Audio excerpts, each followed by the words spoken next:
2 for B. B for buffalo. 2 for B. B for buffalo, buffalo, buffalo for explanatory statement.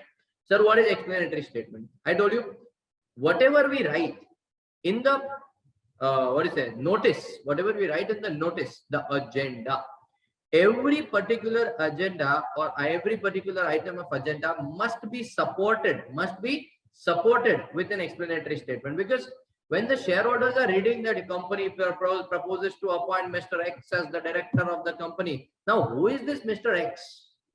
Who is this Mr. X?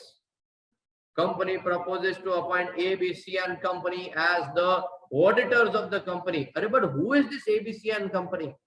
What is their knowledge? What is their experience? Yes, what is their qualifications? Who all are involved over there? We have no idea. We have no idea. So an explanatory statement will help the members to take informed decisions. Informed decisions means not take blind decisions. Understood? Let's go through the section line by line, word by word, because this is a pretty important section, I would say. 102, explanatory statement. A statement setting out the material facts of a special business to be transacted at the general meeting shall be annexed to the notice calling such meeting. So whenever you are sending a notice of the meeting, you have to attach the explanatory statement along with the notice of the meeting. Material facts means what? We said explanatory statement is a statement setting out material facts. Sir, what is the meaning of material facts? Let's understand.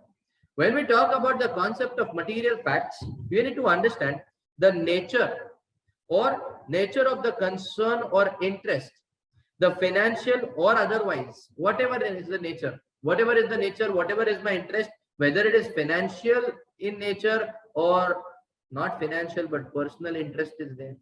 Whatever it is, in respect of every item of every director or manager, every KMP, every relative of the directors and KMP, any other information and facts that may enable the members to understand the meaning, to understand the scope, to understand the implications of the item of the business to take the decisions. So if at all, as a director, I am proposing a particular resolution. In the explanatory note, I have to specify that if as a director, I am proposing any resolution, in that resolution, am I interested directly or am I interested indirectly, or by passing of that resolution, am I going to gain anything? Is anybody going to gain anything by passing that resolution? Yes, no, why, what, when, how? All these questions should be answered over there. Correct? Then the next point they are saying, for the purpose of the subsection 1 that we just saw, for the purpose of that subsection 1, in case of AGM, where you are discussing only your ordinary businesses. What is ordinary businesses? Like adoption of financial statements, appointment of directors, appointment of auditors, declaration of dividend. Yes, you can see the same 4 points which I said are written over here. These are what ordinary business for the company. Every time company keeps doing this businesses. All businesses other than those stated above shall be deemed to be special at the AGM. And in case of any other meeting, all the businesses shall be deemed to be special. So there are two types of businesses according to them: ordinary business, special business. Ordinary business means what? Ordinary business means any business that is done at the AGM out of the 4 which you can see on the screen: appointment of auditor, appointment of director, declaration of dividend, adoption of financial statements. These 4 things are known as ordinary business, of course. What are you looking at? Other than this, any other matter which is decided, at the AGM, that is a special business for me. Simple.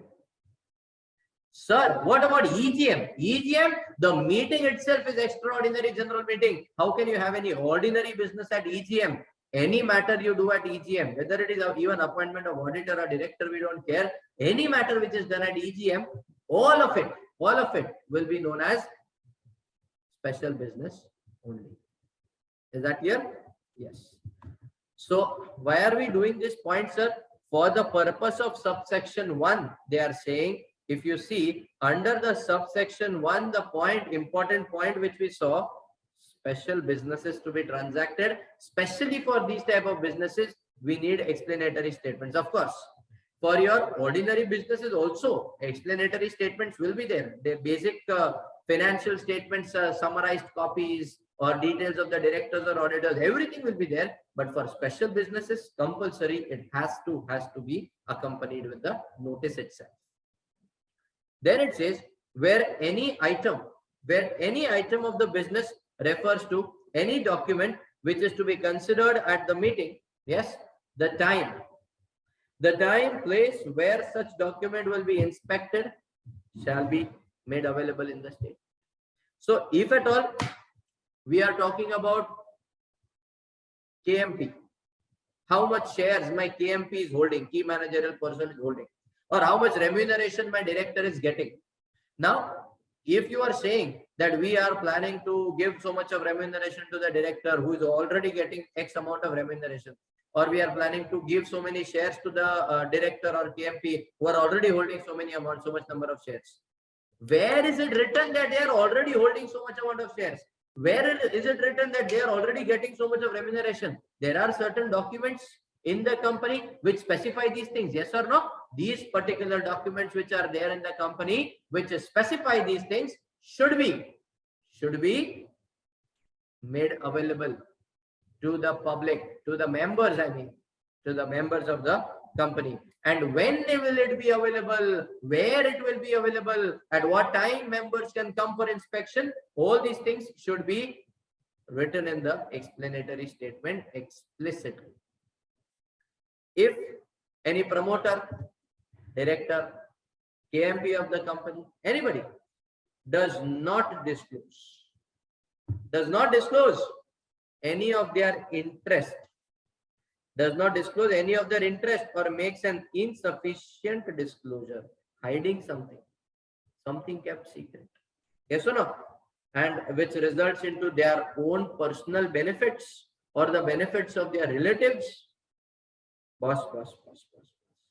I don't care whether it is going to directly benefit you or your relatives, or it is going to indirectly benefit you or your relatives. I don't care. Absolutely no. What matters to me is this is wrong. What matters to me is this is wrong. And hence they are saying he shall be liable to compensate to the company to the extent of the benefits that are received by him in the name or on account of the company. And if at all any contravention is done with respect to this point over here, or any contravention is done with respect to the disclosures required under this section, the last point talks about the penalty which will be imposed. Earlier it was up to 50,000. That up to is gone, first of all. So make a note of that. And the penalty will be imposed. Everyone is going to be liable for such penalty. I don't care whether you are a director or a promoter or a KMP or anybody. If you are convicted, if you have hidden certain facts, if the explanatory statement is not appropriate, you will be liable to the penalty. Is that clear, everybody? Mark this section as an important one. You can expect a direct question, which comes very rarely, direct type of questions, but you can expect a direct question from this type of a section. Okay, I'll give you a couple minutes to note it down, and then we will go on to the next section. Do it fast.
Done? Everyone? Let's go on to the next one.